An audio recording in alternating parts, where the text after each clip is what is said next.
The Zoom TV 24. Yes, twizere ko meze neza mu bice bitandukanye kabisa. Wowe urakanda subscribe kananditse subscribe nako kamenyetso k'umutuku gatukura, urangiza ukanda subscribe ukane n'inzogera ihitiza kugira ngo video dushyira ako kanya zigere zihita zikugeraho mu buryo bwa notification. Inkuru nzanye ni inkuru yanditswe n'ikinyamakuru igihe.com, niho ndi nayisomye, ariko ni inkuru rwose ya umuntu yavuga ko yankoze ku mutima wenda bitewe n'ukuntu wenda tuzi ko byari byaragenze. Murabizi ko uyu Yasini ni inkuru ivuga ko Yasini warekuwe ku mbabazi za Perezida wa Repubulika y'u Rwanda Paul Kagame abisabiwe n'umwana we. Ubu noneho nawe arafunzwe noneho akaba afunganye n'umugore we. Murabyibuka ko Ndayisenga Yasini yigeze kumara amezi 10 muri gereza mu mwaka wa 2017 nyirago mu kwiyamamariza k'umukuru w'igihugu, nibwo Perezida Paul Kagame yamuhaye imbabazi yazimuhaye rero nyuma yuko akana kari kazimusabiye n'akana ke, ndetse ubwo Perezida akabaza ati niki wasaba rwose, akana kamubwira ati kiza nuko wamfungurira papa. Baje kumufungura rero kubw'imbabazi za Perezida. Yarafungiye n'ubundi gucuruza ibiyobyabwenge, ariko burya nubwo wenda atabyemera, umuntu ashobora kuvuga ngo akabaye icwende nikoga ngo niyo koze ntigacya. Uyu aho guhindura ubuzima, igihe cyanditse ngo Ndayisenga yongeye gufatwa, bakaba afungiwe isubiracyaha hamwe n'umugore we Umuhoza Asuma. Barashinjwa rero gucuruza urumogi. Bombi ngo bari mageragere, abana babo batatu bararerwa na musaza wabo rwose n'umugore. Umuhoza rero yabwiye igihe ko yemera icyaha ashinjwa kandi aterwa ipfunwe n'uburyo basubiye mu bintu byo gucuruza ibiyobyabwenge, kandi umukuru w'igihugu yari yarabahaye imbabazi. Mu gihe agakomeza avuga ati icyo nifuza nasaba imbabazi nk'umuyobozi rwose bakongera kumbabarira, kandi bambabariye hehe n'ibiyobyabwenge kuko ngo nararokotse. Nyumvira nawe, urumva barababariye bitewe n'ibiyobyabwenge. Umwana rwose asabira se imbabazi, Perezida arazimuha. Ariko abantu rwose wenda ibi bintu tujye tunabigarukaho, abantu bajye babyumva.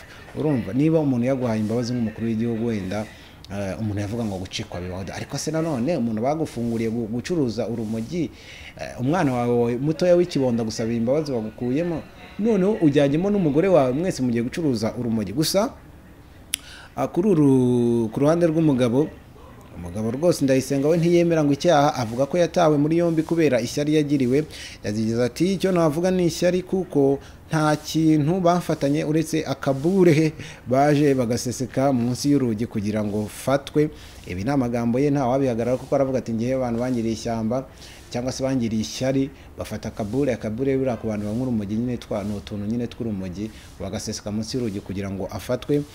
Uyu muryango rero utegereje kuburana mu rukiko ruzemeza niba bafungwa igihe icyaha cyaba cyabahama cyangwa se bakarekurwa niba ari abere. Gusa icyo umuntu yavuga ni kimwe, kugeza wenda ibintu nk'ibi turabiharira ubutabera, ariko kugeza ubu umugore aremera akavuga ati ni icyaha naragikoze kandi ndasaba n'imbabazi ku kuba twarongeye kwijandika mu biyobyabwenge. Icyo navuga ni kimwe, abantu niba barahaye imbabazi n'umukuru w'igihugu, rwose ntabwo bagakwiye kongera kwiroha cyangwa se kwijandika mu biyobyabwenge. Kugeza noneho naho bafunze umuryango wose, ubwa mbere n'umugabo wari ufunze, Perezida Paul Kagame amuha imbabazi, none ubwa kabiri arimo n'umugore we, bari mageragere kugeza ubu tuvugana. Gusa icyo umuntu yavuga nuko ibyaha barabyemera, bamwe barabyemera abandi bakabihakana. Ni igitekerezo cyane, niba Perezida Paul Kagame yari yamuhaye imbabazi bakamufungura kubwo kwijandika mu gucuruza urumogi, nyaboneka byari kuba byiza atongeye gusubirayo cyangwa se atongeye no gusunutsayo amazuru ibintu by'ibiyobyabwenge akabireka. Ariko nanone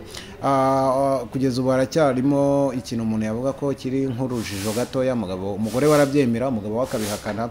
Ni ugutegereza wenda imyanzuro izava mu rukiko cyangwa se izava mu bintu by'ubutabera, tukamenya koko niba bashinjwa ibi biyobyabwenge. Gusa ikibigira inkuru nyine ni ukuntu umuntu wahawe imbabazi na Perezida yahindukiye akongera kujya gucuruza ibiyobyabwenge nubwo atabyemera.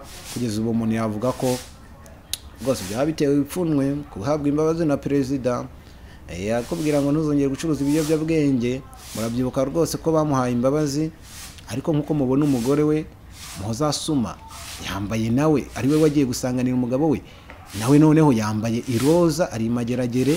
Urumva, murabyibuka ko uyu mugabo rwose yasohotse muri gereza kimara guhabwa imbabazi na perezida akana ke barahoberana se rwose ni nkaho kakamubwira ati papa ndagufunguje nubwo ndi umwana agifungurwa urabizi ko byari byishimo we n'umugore we ariko ubu noneho barafunganywe no kureba naho bundi imbabazi za perezida zo zari nziza ndetse zazagize na byinshi zimufasha zo kuba yaragiye gusubira mu buzima busanzwe bwiza butagira icyasha ariko kuba yongeye kwijanika muri ibi byaha ni ikibazo cyaba ari ikibazo gikomeye nubwo atari hamwe n'ubutabera birabe byaniza amaraso usanzwe koko yarabikoze byaba ari ikibazo naho undi wotirakanda subscribe kananditse subscribe kugira ngo uzajye ubona izindi video zitandukanye tasanga handi.